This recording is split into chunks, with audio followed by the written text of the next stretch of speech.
오늘 본문 말씀 창세기 14장의 내용은요, 부족 간의 전쟁에서 포로로 잡혀간 조카 롯을 구출하기 위해서 아브라함이 전쟁터로 나가는 그런 이야기를 우리에게 전해주고 있습니다.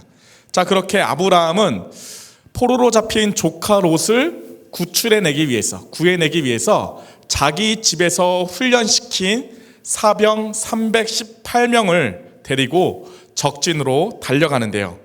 적들이 다 잠들어 있는 깊은 그 밤을 틈타서 기습 공격을 감행해서 적들을 다 무찌르고 조카 롯을 무사히 구출해냅니다. 조카 롯을 구출해내고 지금 돌아오게 되는데, 그 돌아올 때에 소돔 지역의 왕이었던 소돔 지역의 왕이 직접 아브라함에게 나가서 지금 아브라함을 친히 영접하는 것입니다. 자기는 전쟁에서 패배했는데 아브라함이 대신 나가서 자기의 적들을 다 물리쳐 주니까 얼마나 이 아브라함이 고마웠겠습니까? 친히 나가서 전쟁을 마치고 돌아오는 아브라함을 영접한 것입니다. 그렇게 소돔 왕이 자기를 영접해 주니까 아브라함의 마음이 지금 어땠을까요, 여러분? 뭔가 좀 으쓱해지고 어깨에 뽕이 막 들어가고 자기 스스로 내가 참 대단한 사람이구나 라는 그런 자존감, 자신감이 막 넘치고 있지 않았을까요? 지금 누가 뭐라고 해도 이 전쟁의 영웅은 바로 아브라함이었습니다.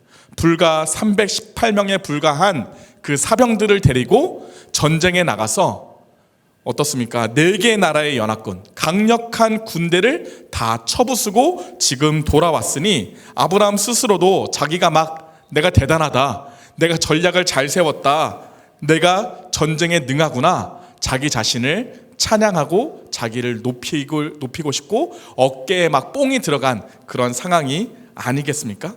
그런데 바로 그때 소돔 왕이 나가서 자기를 맞아주고 또 많은 사람들이 나와서 환호해주고 있는 바로 그때에 나 스스로 어깨에 뽕이 들어가고 나 스스로 막 높아지려고 하고 있는 바로 그때에 지금 누가 나타나고 있습니까? 18절 말씀을 볼까요? 살렘 왕 멜기세덱이 떡과 포도주를 가지고 나왔으니 그는 지극히 높으신 하나님의 제사장이었더라. 자기 자신이 막 높아지고 있는 그때에 하나님의 제사장인 멜기세덱이 나타난 것입니다. 자, 멜기세덱은요, 전쟁에서 승리하고 아주 늠름하게 돌아온 이 아브라함을 축복해 줍니다.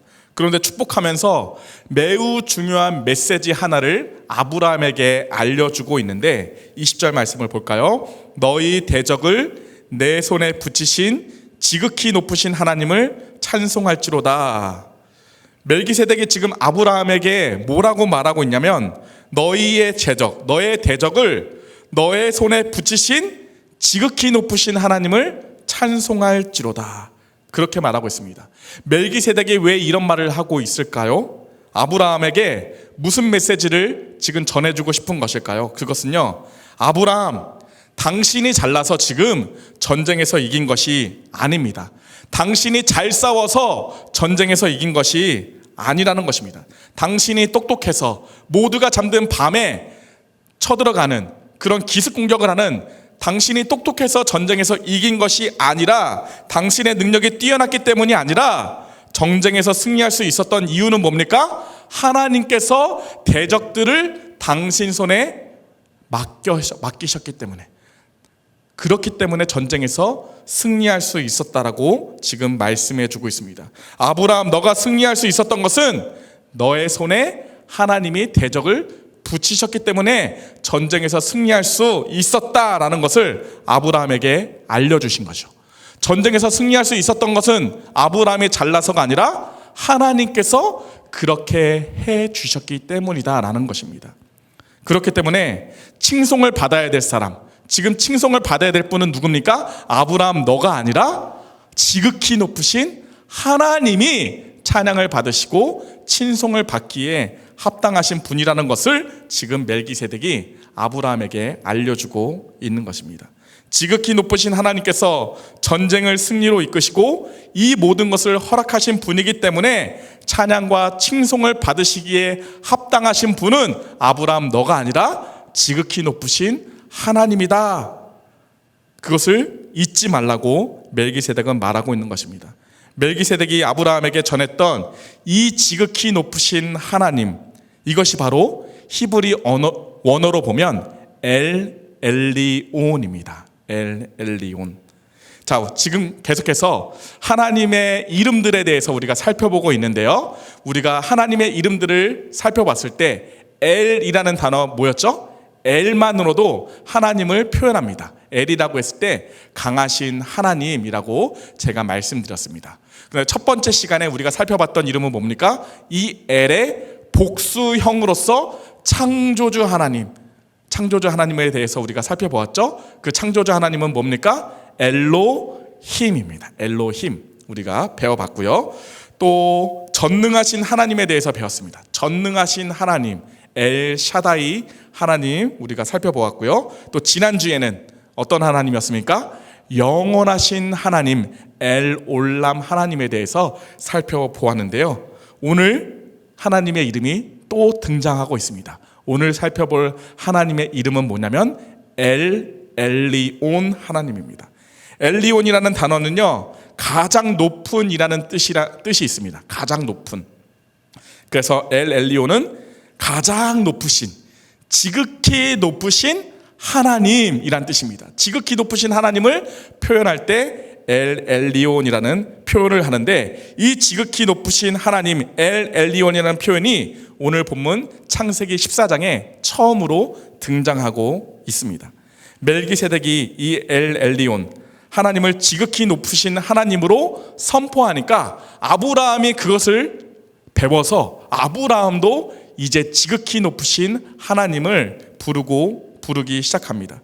지극히 높으신 하나님, 우리가 읽지는 않았지만 22절 말씀을 보니까요, 아브라함이 소돔 왕에게 이르되 천지의 주제이시오 지극히 높으신 하나님 여호와께 내가 손을 들어 맹세하노니. 자, 멜기세덱이 하나님을 지극히 높으신 하나님 엘리온으로 선포하니까 아브라함도 그것을 배워서 자기도 지극히 높으신 하나님의 이름을 지금 부르고 있고 지극히 높으신 하나님을 고백하고 있다는 것입니다. 이 전쟁에서 승리하게 해주신 분, 나의 성공과 축복이 바로 엘리온 지극히 높으신 하나님에게 있다는 것을 아브라함이 지금 깨닫고 있는 것이죠. 사랑하는 여러분, 혹시 여러분들은 행복한 인생을, 행복한 삶을 살고 싶습니까?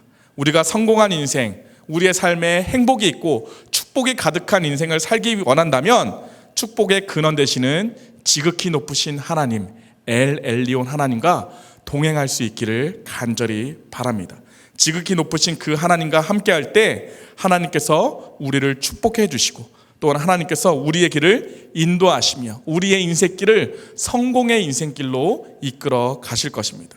그 지극히 높으신 하나님을 찬양하고 찬송할 수 있는, 고백할 수 있는 저와 여러분들 되시기를 간절히 바랍니다. 그렇다면 우리가 이 엘리온, 우리가 찬양해야 될, 우리가 동행해야 될, 그 우리가 불러야 할 그 엘리온 하나님은 과연 어떤 하나님이실까요? 그것을 더 구체적으로 살펴보기를 원하는데요. 엘리온 하나님, 그 하나님은요, 첫째로 그분은 참되고 높으신 유일하신 하나님이십니다. 참되고 높으신 유일하신 하나님, 유일하신 하나님.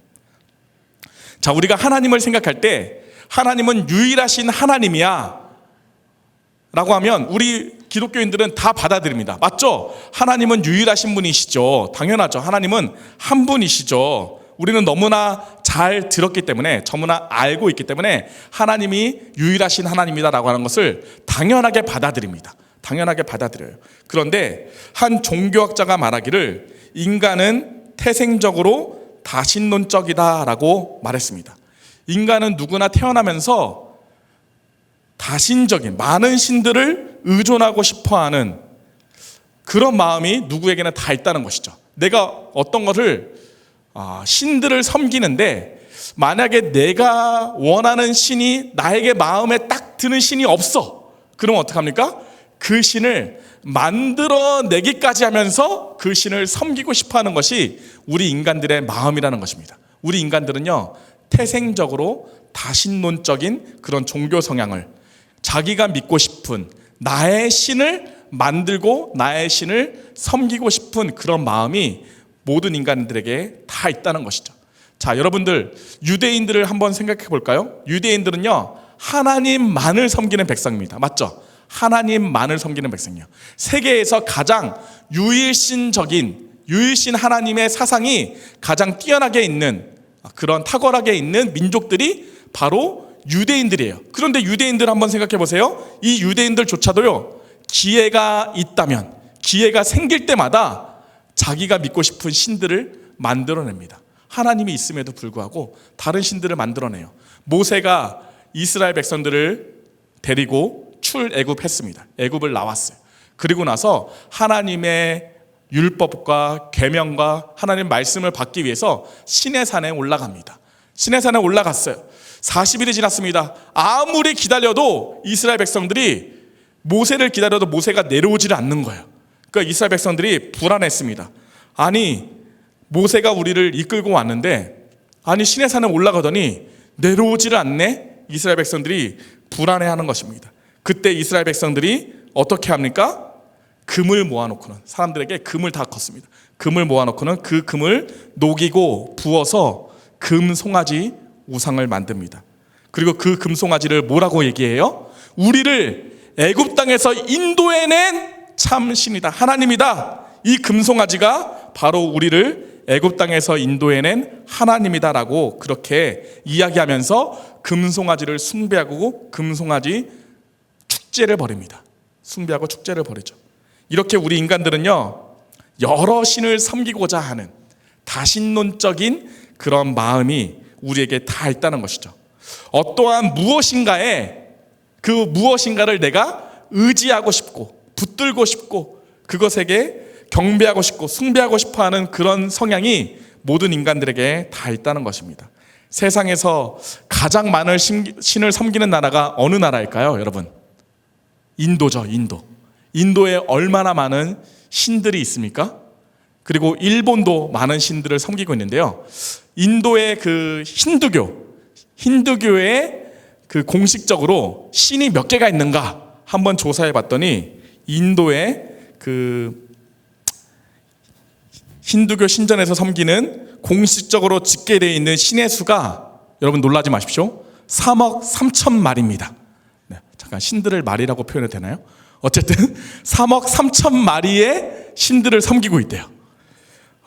일본은 어떻습니까? 일본 내에는 공식적으로 8만 7천 개의 신사가 있다고 하는데요. 그 신사마다 섬기는 신들이 다 다릅니다. 그러니까 8만 7천 개 이상의 신들이 일본에 있다는 것이죠. 그러면요, 이 나라들이요, 그렇게 자기들이 섬기고 있는 신들이 많은데 그 신들이 자기를 지켜준다고 하고 자기에게 복 준다고 하고 자기를 보호해 준다고 하는 그 신들이 많은 그 나라, 그러면 그 나라에 사는 사람들은 정말 행복한 인생을 살아가고 있을까요? 정말 안전한 삶을 살아가고 있습니까? 많은 신들이 자기를 지켜주고 보호해주고 있잖아요. 그런 사람들이 행복하고 안전한 삶을 살 수 있습니까? 그렇지 않다는 것이죠. 그렇게 많은 신들을 섬기고 있는 그 인도는요, 세계에서 문맹률이 아직도 가장 높은 나라 중에 한 군데입니다. 또 이런 말씀을 드리기는 너무나 죄송스러운 말씀이지만, 얼마 전에 일본에서도 큰 지진이 나서 얼마나 많은 피해를 입었습니까? 아브라함이요, 가나안 땅에 들어갔을 때 그 땅에는 이미 많은 신들이, 우상들이 그 땅에 존재하고 있었습니다. 그런데 이 아브라함을 인도하여서 이 땅으로 보내신 하나님은 그가 전쟁에서 돌아올 때에 하나님의 사람 멜기세덱을 통해서 분명한 메시지를 전해주는데, 그 아브라함에게 전해준 메시지, 그 메시지, 전쟁에서 돌아온 아브라함을 지키시고 보호하시고 전쟁에서 승리하게 해주신 그 하나님은 누구라고요? 엘리온, 지극히 높으신 하나님이라고 지금 분명하게 가르쳐주고 있습니다. 그냥 높으신 하나님이 아니라 지극히 높으신 하나님이라고 표현되어 있는데, 영어로 보면 The Most High God이라고 되어 있습니다. The Most High God. 자, 이 The Most High God, 여기 제일 앞에 뭐가 있죠? 더라는 정관사가 붙어 있습니다. 더라는 정관사가 붙어 있으니까 하나님은 여러 신 중에 한 분이신 하나님이 아니라 더 유일하신 하나님이라고 지금 표현해주고 있습니다. 하나님의 유일성을 강조해주고 있고요. 더 모스트, 최상급을 사용하면서 가장 높으신 유일하신 하나님이라는 것을 표현해주고 있습니다. 가나안 땅에 이미 존재하고 있었던, 먼저부터 있었던 그 수많은 신들 중에 한 분이 아니라 그 수많은 우상들과는 비교조차 할 수 없는, 수많은 신들과는 비교조차 할 수 없는 유일하고 초월적인 존재, 그 유일성, 하나님의 초월성을 강조하는 것, 그것이 바로 지극히 높으신 하나님이라는 것입니다. 우리 시대를 가리켜서 포스트 모더니즘 시대라고 하죠. 그것은 뭡니까? 포스트 모더니즘, 진리가 없다는 것입니다. 이 세상에 진리는 존재하지 않는다는 것입니다. 그래서 절대적인 신도 없고 절대적인 가치도 없다. 그래서 아무나 신이 될 수 있다는 것이에요. 아무나 신이 될 수 있고 무엇이든지 어떤 것이든지 진리로 행세할 수 있다는 것입니다.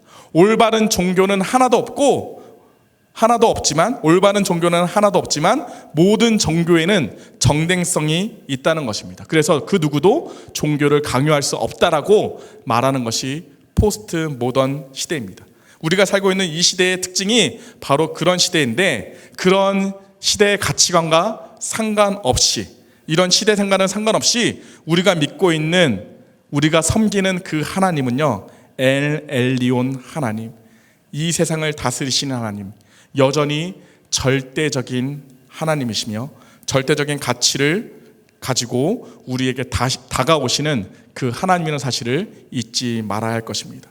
여러분, 진정한 행복을 원하십니까?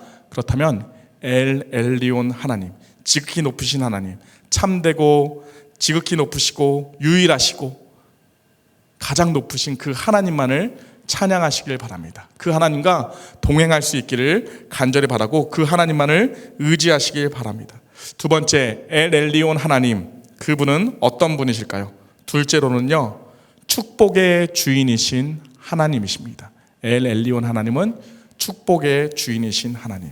자, 본문을 보시면요, 멜기세덱이 아브라함을 찾아와서 축복해 줍니다. 그렇죠? 자, 그런데 어떻게 축복하냐면 엘 엘리온, 지극히 높으신 하나님을 부르면서 아브라함을 축복해. 네, 19절 말씀 볼까요? 그가 아브라함에게 축복하여 이르되 천지의 주제이시요 지극히 높으신 하나님이여 아브라함에게 복을 주옵소서. 자, 멜기세덱은 지극히 높으신 하나님이여 라고 하나님을 부르면서, 엘 엘리온 하나님을 부르면서 아브라함에게 복을 주십시오 라고 지금 기도하고 있는 것입니다. 말씀을 자세히 보면요, 엘 엘리온 하나님을 부르기에 앞서서 하나님을 가리켜서 또 한 번 말씀하는 것이 있는데, 하나님은 천지의 주제이십니다 라고 먼저 고백을 합니다. 하나님은 천지의 주제이십니다. 자, 여기서 주제라는 말은 소유자라는 뜻입니다. 때로는 창조자라고도 번역할 수 있는데요, 천지의 주제라는 표현은 하나님께서 하늘과 땅의 소유자이십니다. 하늘과 땅의 창조자일 뿐만 아니라 하늘과 땅을 소유하고 있는 분이십니다. 하늘과 땅을 지금 다스리시고 관리하시고 소유하신 분이 바로 하나님이라는 뜻이죠. 그래서 이 땅에서 우리가 누릴 수 있는 그 축복을 누가 주시는가? 바로 이 땅을 창조하시고 이 땅을 소유하시고 이 땅을 관리하고 계신 그 하나님께서, 우리가 이 땅에서 받을 수 있는 그 모든 복들을 하나님께서 주신다라는 것이죠. 그래서 멜기세덱이 이 엘 엘리온, 지극히 높으신 하나님에게 지금 기도하면서 아브라함에게 복을 주시옵소서라고 말씀하고 있는 것입니다. 신들에 대한 다양한 이론들이 있습니다. 신들에 대한 다양한 이론들 중에 이신론이라는 것이 있습니다. 이신론. 하나님을 믿어요. 하나님께서 이 땅을 창조하시고 온 우주 만물을 창조하셨다는 사실은 믿습니다. 이신론자들이요, 믿어요. 하나님께서 이 세상을 창조하셨습니다. 인간도 창조하셨어요. 그런데 이 신론자들이 믿고 있는 하나님은 뭐냐면, 하나님은 이 우주 만물을 창조하시고 나서 이 우주 만물이 이제 운행이 될 때는 하나님은 멀리 떨어져 있습니다. 자연 법칙 가운데 그냥 내버려 두신다. 자연적으로 세상이 돌아갈 수 있도록 하나님은 멀리 떨어져서 관여를 하지 않는 하나님이다라고 믿고 있는 것이 바로 이신론입니다. 이신론이에요. 자, 그러면 우리가 믿고 있는 하나님이 과연 그런 하나님이실까요? 이것은 마치 어머니가 아기를 낳고 이렇게 아기에게 이야기하는 거나 똑같습니다. 아가야, 내가 너를 낳느냐고 얼마나 고생을 했는지 아니? 내가 얼마나 수고하면서 너를 낳았는지 아니? 나의 책임은 너를 낳는 것에 있다. 여기까지다. 나의 책임은. 앞으로 이 험한 세상은 너가 알아서 스스로 개척하면서 너가 알아서 살아라 라고 말하는 무정한 어머니와 같은 하나님이시다라는 것이죠. 사랑하는 아가야, 너 마음대로 살아라. 네 뜻대로, 네가 살고 싶은 대로 살아라. 잘 가라. 사랑한다. 안녕. 이렇게 말하는 하나님이실까요? 아니라는 것입니다. 하나님은요, 성경에 계시된 하나님은요, 우리가 믿고 있는 하나님의 모습은요, 전혀 이런 이신론적인 하나님이 아닙니다. 하나님께서는 이 세상을 창조하셨을 뿐만 아니라 이 세상을 지금도 소유하고 계시고 이 세상을 다스리고 계신 하나님이라는 것입니다.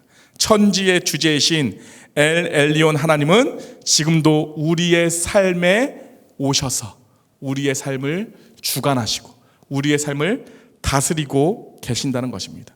그리고 그 천지의 주제이신 하나님께서 우리에게 분명히 말씀하여 주시는데, 빌립보서 4장 19절, 나의 하나님 그리스도 예수 안에서 영광 가운데 그 풍성한 대로 너희 모든 쓸 것을 채우시리라. 하나님이 예수 안에서 우리의 모든 쓸 것을 채워주신다라고 분명히 말씀합니다. 축복의 근원 되시는 엘 엘리온 하나님께서 우리의 모든 필요를 채워주실 줄로 믿습니다. 믿으십니까?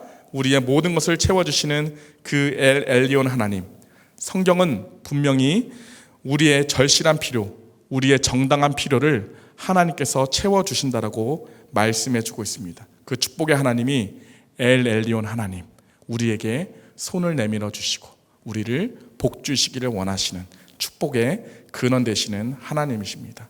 그 지극히 높으신 하나님, 그 하나님께 믿음으로 나아갈 수 있는 2024년 되시기를 간절히 축복합니다. 자, 마지막으로 엘 엘리온 하나님, 그분은 과연 어떤 하나님이실까요? 셋째는요, 찬송과 감사를 받으시기에 합당하신 하나님이십니다. 지극히 높으신 하나님은 우리의 찬송과 우리의 감사를 받으시기에 합당하신 하나님이십니다. 20절 말씀, 너희 대적을 내 손에 붙이신 지극히 높으신 하나님을 찬송할지로다 하매 아브라함이 그 얻은 것에서 10분의 1을 멜기세덱에게 주었더라. 멜기세덱은 전쟁에서 돌아온 아브라함을 축복합니다. 승리하고 돌아온 아브라함에게 축복해 주면서, 아까도 얘기했죠, 이 전쟁에서 승리하게 하신 것은 너가 잘나서 한 것이 아니라 하나님께서 승리하게 해 주셨다. 하나님이 직접 싸워 주셨다. 하나님이 싸움의 중심에 있었고 하나님께서 승리의 근원이 되셨다라는 것을 깨우쳐 주었습니다. 그때 아브라함이 정신이 번쩍 들었던 것 같아요. 소돔 왕이 나와서 자기를 영접하고 많은 사람들이 자기에게 환호했을 때는 내가 잘나서, 내가 잘 싸워서 그렇게 된 것처럼 어깨에 뽕이 들어가고 막 높아졌는데, 자기 스스로를 높이고 싶은 그런 마음이 있었는데 멜기세덱이 알려주니까, 아, 그것이 아니었구나. 내가 잘나서 싸움에서 승리한 것이 아니었구나. 그러면서 멜기세덱의 말을 듣고, 그래 맞아, 이것은 내가 승리한 것이 아니야. 나는 교만해지면 안 돼. 하나님께서 주신 승리야 라고 그렇게 고백하면서 전리품의 10분의 1을 지금 멜기세덱에게 전해주고 있습니다.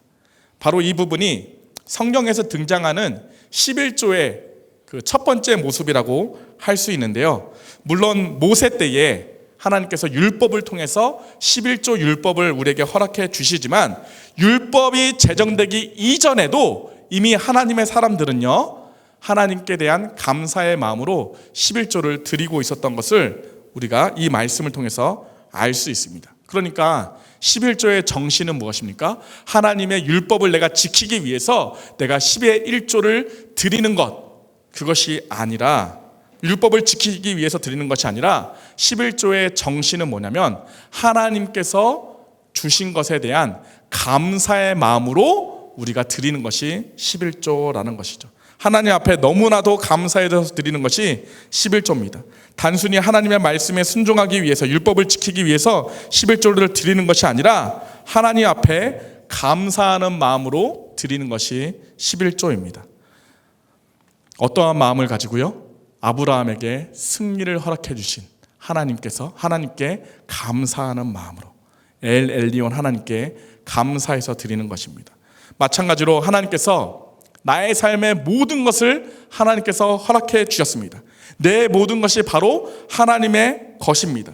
지극히 높으신 하나님께서 내게 주셨기 때문에 나 또한 있을 수 있는 것이고 나 또한 지금 살고 있는 것입니다. 이렇게 고백하면서 하나님께 감사의 고백으로 내 모든 것이 다 하나님의 것입니다 라고 감사하는 마음으로 드리는 것이 바로 11조라는 것입니다. 그런데 우리는요, 11조를 생각할 때 어떻습니까? 10분의 1, 수학적으로 내 소득의 10분의 1, 그것만을 생각하죠. 10분의 1을 드린다. 내가 만약에 이번 달에 100만 원을 벌었으면 10분의 1, 10만 원을 드리는 것으로 이렇게 수학적으로만 생각한다는 것이죠. 그런데 사실 11조에서 10분의 1이라고 할 때 이 1은요, 단순히 10분의 1을 의미하지 않습니다. 이 10분의 1이라는 것은요, 어떤 의미를 가지고 있냐면 첫 번째 것을 의미하고 있어요. 첫째 것. 이 1은 첫째 것입니다. 히브리 개념에서 보면 이 숫자를 첫 번째 것은 뭐냐면 다른 모든 것들을 대표하는 것입니다. 첫 번째 것을 드렸다. 그것은 내 모든 것을 드렸다는 것과 똑같습니다. 모세가 이스라엘 백성들을 데리고 출애굽할 때 애굽에 재앙이 내리죠. 몇 개의 재앙이 내립니까? 10개의 재앙이 내리는데 마지막 10번째 재앙이 뭡니까? 첫 것의 죽음입니다. 첫 것이 죽는 것이죠. 첫 번째 것은 모든 것을 대신한다고 그랬어요. 그러면 첫 번째 것이, 애굽에 있는 모든 첫 번째 것이 죽었다고 하는 것입니다. 그것은 무엇을 의미하냐면 애굽이 다 죽게 되었다, 죽었다라는 것을 의미하는 것입니다. 하나님이 애굽 전체를 하나님께서 심판하신 것이다라는 의미가 담겨져 있는 것입니다. 11조는 10분의 1을 떼어서 하나님께 드리는 것이 아니라 그냥 단순히 10분의 1만을 드리는 것이 아니라 우리가 항상 고백하잖아요. 우리가 항상 이 찬양을 고백하지 않습니까? 내 삶에 당연한 것이 없었던 것을 은혜였어. 하나님, 내 모든 것이 하나님이 허락해 준 은혜입니다. 내 것이 하나도 없습니다. 다 하나님의 것입니다. 하나님의 은혜임을 기억하면서 인정하면서 감사로 드리는 것이 11조라는 것입니다. 그런 의미에서 우리가 10분의 1을 드렸다면, 10의 1조를 드렸다면 10분의 9는 어떻게 해야 되는 겁니까? 내 모든 것을 드린 것이죠. 그러면 10분의 9를 우리가 사용할 때 어떤 마음으로 사용해야 되는 것입니까? 주님의 것을 내 것, 이 10분의 9도 내 것이 아닙니다. 사실은 주님의 것을 내가 잘 사용하겠습니다. 10분의 9를 사용하게 하셨는데 이것을 주님의 뜻대로 잘 사용하겠습니다 라는 다짐과 결단의 고백으로 우리가 11조를 드려야 되고요, 10분의 9를 사용할 때도 하나님께서 주신 것을 내가 잘 사용하겠습니다 라는 그런 믿음의 고백으로 사용해야 되는 것입니다. 죄인인 내가 지금 구원을 받아서 하나님의 자녀로 신앙생활을 하며 내가 이렇게 살아갈 수 있는 것, 그것은 다 하나님의 은혜입니다. 내 모든 것이 다 주님의 것입니다. 그러니 주님 뜻대로 나를 사용하여 주시옵소서. 이 헌신의 고백이 11조에 담겨 있는 것입니다. 그러니까 우리가 11조를 하나님께 드릴 수 있다는 것도 얼마나 큰 은혜인 줄 모르겠습니다. 엘 엘리온 하나님, 지극히 높으신 하나님은 우리의 찬양과 감사를 받으시기에 합당하신 분이십니다. 우리 이 시간에 같이 찬양하기를 원하는데요, 하나님께서 올 한 해 정말로 우리에게 엘 엘리온 하나님으로 오시기를 간절히 바랍니다. 올 한 해 정말로 진정한 하나님, 진정한 우리의 찬양을 하나님께 올려드리기를 원하며 진정한 감사를 올려드릴 수 있는 복된 한 해가 되기를 원합니다. 그런 마음으로 우리 시간에 하나님의 은혜들을 생각하면서 우리 함께 찬양하도록 하겠습니다.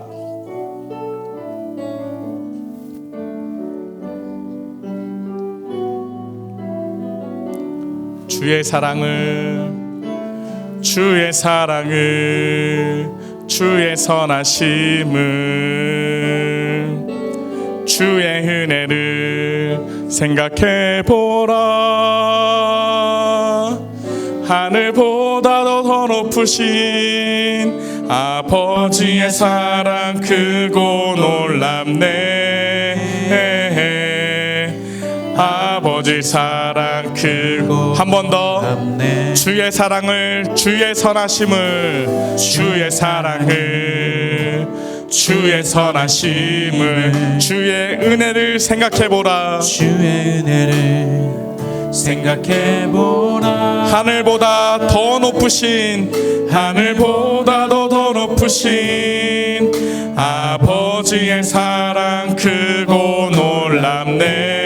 아버지 사랑 크고 놀랍네. 아버지 사랑 크고 놀랍네. 내 어찌 그 사랑 잊으리, 내 어찌 그 사랑 잊으리. 내 어찌 주의 긍휼 잊으리. 내 영혼에, 내 영혼에 모든 소원 만족시킨 하나님. 주의 사랑을, 주의 사랑을, 주의 선하심을, 주의 은혜를, 주의 은혜를 생각해보라. 하늘보다도 더 높으신 아버지의 사랑 크고 놀랍네. 아버지 사랑, 아버지 사랑 크고. 나 길을 잃고 헤맬 때, 나 길을 잃고 헤맬 때 그 사랑 날 찾아, 그 사랑 날 찾아 내셨네. 내 영혼에, 내 영혼에 모든 소원 만족시킨 하나님. 주의 사랑을, 주의 선하심을, 주의 은혜를, 주의 은혜를 생각해보라. 하늘보다도 더 높으신 아버지의 사랑 크고 놀랍네. 아버지 사랑 크고 놀랍네. 이 시간에 우리 함께 합심하여 기도하기를 원합니다. 엘 엘리온 하나님에 대해서 우리가 말씀을 같이 살펴보았는데요, 우리 하나님은 유일하신 하나님이십니다. 뿐만 아니라 축복의 주인이신 하나님이십니다. 우리의 찬송과 감사를 받으시기에 합당하신 그 하나님이십니다. 그 엘 엘리온 하나님, 지극히 높으신 하나님을 우리가 시간에 바라보면서 그 하나님만을 예배하기를 원합니다. 그 하나님과 동행하기를 원합니다. 그 하나님께 기도하기를 원합니다. 그 하나님을 붙잡기를 원합니다. 그 하나님과 동행하며 그 하나님을 의지하며 살기를 원합니다. 우리 그런 마음을 가지고 우리 이 시간 함께 기도하면서 나아가기를 원합니다. 하나님, 아버지, 우리의 지극히 높으신 하나님, 그 하나님만을 아버지 내가 높이며 아버지 그 하나님만을 아버지 찬양하며 그 하나님께만 감사하며 아버지 삶을 살아갈 수 있는 나라가 되기를 아버지 간절히 소망합니다. 하나님, 지극히 높으신 하나님은 아버지 우리의 찬양과 우리의 경배 받으시기에 합당하신 분이시요, 우리에게 아버지 축복을 내려주시는 하나님이라는 사실을 우리가 분명히 믿습니다. 아버지, 그 하나님만을 의지할 수 있는 자 되게 도와주시고, 세상에 아버지 우상들에 빠졌어 세상에 다른 것을 의지하며 살아가는 것이 아니라 오직 하나님 한 분만을 바라보며 그 하나님만을 찬양하며 그 하나님과 동행할 수 있는 우리의 인생이 될 수 있도록 하나님 도와주시옵소서. 주님, 은혜를 더하여 주시기를 간절해서 은혜를 허락하여 주시옵소서. 은혜를 허락하여 주시옵소서. 주님, 도와주시옵소서.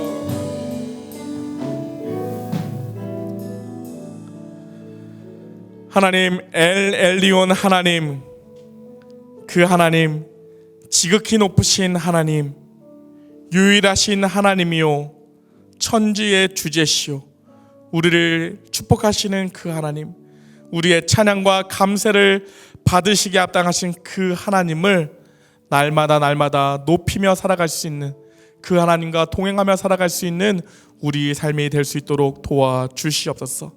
세상의 다른 것들, 다른 우상들, 내 마음속에 다른 것들을 섬기고 싶은 마음들 하나님께서 제거해 주시기를 간절히 소망합니다. 오직 우리의 감사와 찬양을 받으시기에 합당하신 지극히 높으신 하나님만을 내가 찬양하며 감사할 수 있는 자 되게 도와주시고, 그 하나님만을 온전히 의지하며 나아갈 수 있는 우리의 삶이 될 수 있도록 도와주심으로 말미암아 우리를 축복하여 주시는 그 축복을 받아 누릴 수 있는 우리 하늘나무 하늘정원 포에마 예수교회 모든 성도님들 될 수 있도록 도와주시옵소서. 이제는 우리 주 예수 그리스도의 은혜와 하나님 아버지의 사랑과 성령의 내주 교통하여 주심이, 엘 엘리온 하나님, 지극히 높으신 그 하나님, 유일하시고 참되신 하나님, 그 하나님만을 높이며 그 하나님만을 의지하며 그 하나님께 감사와 찬송을 올려드리겠다고 다짐하며 나아가는 포에마 예수교회 모든 성도님들, 예배하는 모든 자들 머리머리 위에 이제부터 영원토록 함께하여 주시기를 간절히 축원하옵나이다. 아멘.